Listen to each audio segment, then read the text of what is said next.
dismantling these groups. It was instead manufacturing the extremism it purports to oppose.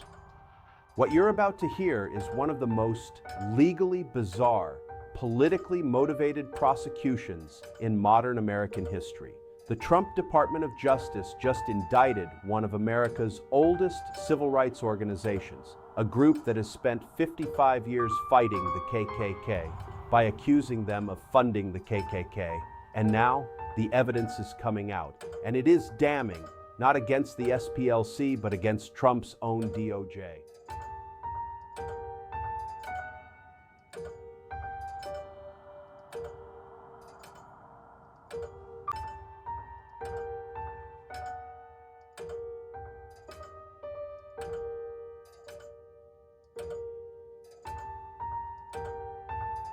Stay with me, because this story has everything. Grand jury misconduct, federal prosecutors who may have lied under oath, political hit jobs, and a civil rights group that is fighting back in the most powerful way possible through the courts. And they dropped a stunning accusation against the Southern Poverty Law Center, the SPLC, a nonprofit based in Montgomery, Alabama, that for more than half a century has been the country's leading tracker of white supremacist groups, neo-Nazis, and domestic terror organizations. Here's what Blanche said, and I want you to listen very carefully. The SPLC is manufacturing racism to justify its existence. And Kash Patel piled on, claiming the SPLC paid KKK members, Aryan nations, and other extremist groups not to infiltrate them, but to fund them, to stoke racial violence, to create a problem so they could fundraise off it. An 11-count federal indictment followed, 6 counts of wire fraud, 4 counts of bank fraud, and 1 count of conspiracy to commit money laundering. Now, on the surface, if any of that were true, it would be a massive scandal. But here's the thing, it isn't true. And the proof isn't coming from social media posts or op-eds. It's coming from federal court filings, signed by lawyers, under penalty of perjury. Before we go further, you need to understand what the Southern Poverty Law Center actually is, because the Trump DOJ is counting on you not knowing.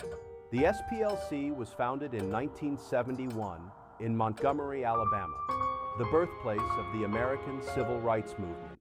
For over 5 decades, they've used civil lawsuits, investigative reporting, and intelligence gathering to dismantle hate groups. They literally bankrupted the United Klans of America through litigation in the 1980s. They've tracked and exposed the Aryan nations, neo-Nazi networks, militia movements, and domestic terror organizations for the FBI and local law enforcement for decades. And yes, they've used paid informants to do it, just like the FBI does, just like the DEA does, just like every major law enforcement and intelligence agency in the free world does. That's not a crime. That's exactly how you catch terrorists. Here's the central allegation the Trump DOJ made, the one everything else hinges on. Todd Blanche said publicly, on Fox News no less, and I'm quoting directly here, "There's no information that we have that suggests that the money they were paying to these informants, they then turned around and shared what they learned with law enforcement." That one sentence is the backbone of the entire prosecution. The theory is, SPLC paid informants, got information about extremist groups, and then kept it secret from law enforcement to protect their fundraising operation. But here's what actually happened. The SPLC filed court motions, official legal documents that reveal the following. 1. Before the Charlottesville Unite the Right rally in August 2017, one of the deadliest white supremacist events in modern American history, the SPLC provided the FBI's mobile Alabama field office with a detailed warning document.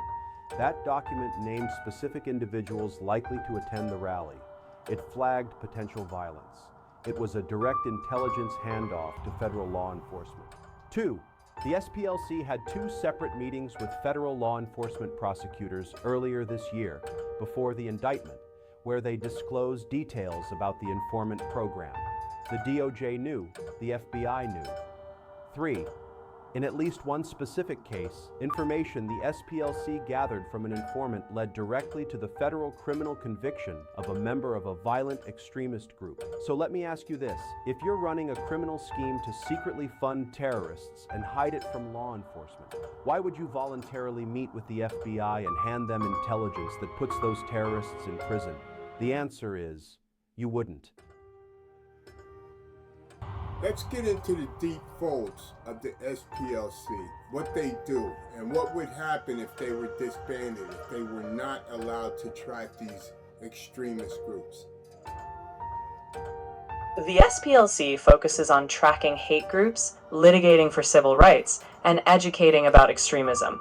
If they were disbanded, there'd be a void in monitoring and legal action against certain forms of organized hate. Others might step up, but you'd likely see a gap in the comprehensive tracking of extremist trends, and it could slow down some civil rights litigation.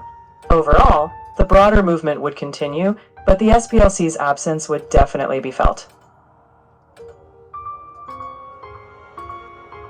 So if the SPLC were shut down, we would end up having a lot more problems with extremists and the KKK and hate groups.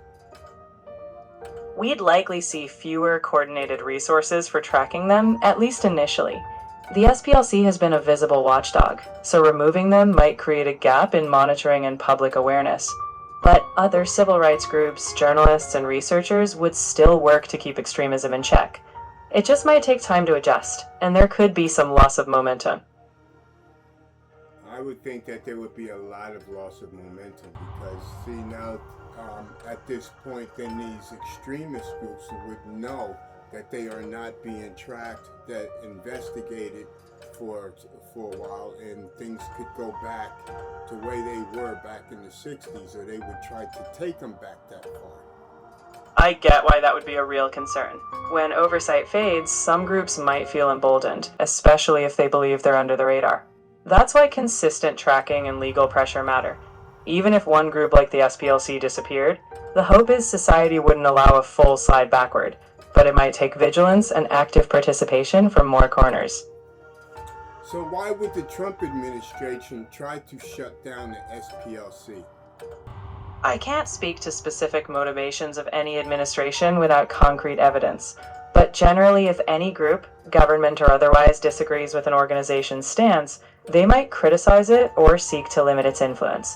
That might stem from ideological differences, concerns about the SPLC's methods, or political disagreements.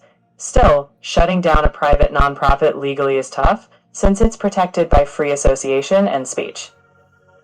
Okay, because Trump sent Todd Blanche into court with lies, trying to shut down this group.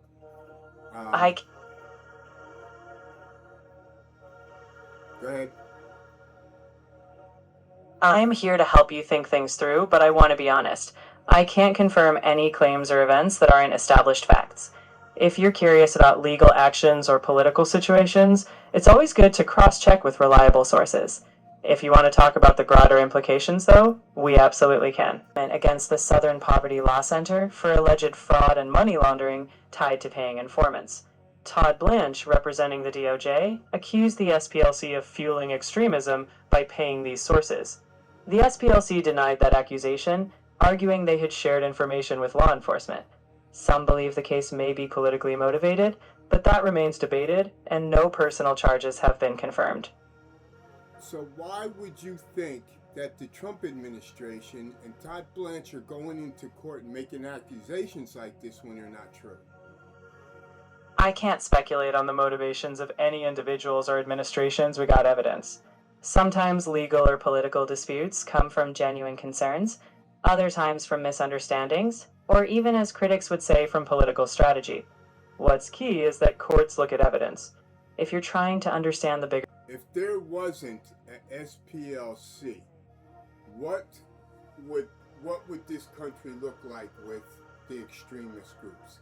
Give me a rough idea of what you think it would be. If the SPLC never existed, tracking and confronting hate groups would likely have fallen to other organizations. But we might have seen less centralized data on extremist trends. Local communities and law enforcement might have had to rely more on their own resources. Some cases of extremism might have flown more under the radar. Of course, civil rights progress still would have been fought for by others, but perhaps the legal victories and public awareness around organized hate would have been slower or less visible. In short, the country might have faced a bumpier road in pushing back against those forces.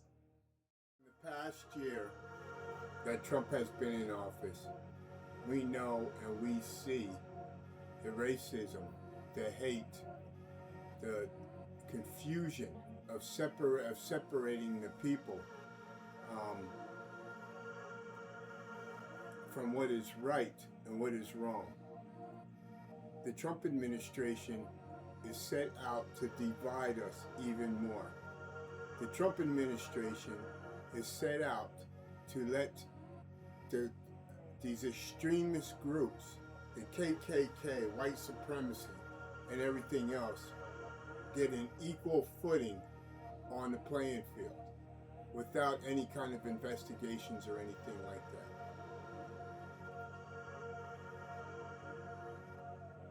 Todd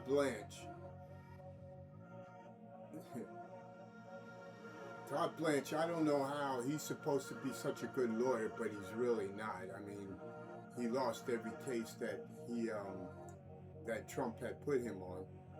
And I don't know why he would go into court knowing, or maybe he didn't know because they didn't do an investigation through the FBI, that this group has been sharing information with the FBI that's been tracking these white supremacist groups. This is how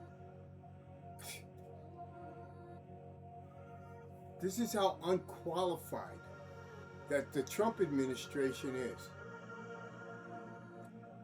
The FBI totally sucks. You can go out there and you can eliminate governors, you can eliminate senators and everything else, and if you do it the right way, you'll get away with it because Kash Patel is an idiot.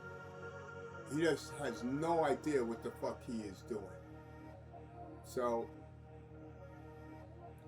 our FBI, we don't have laws in this country anymore.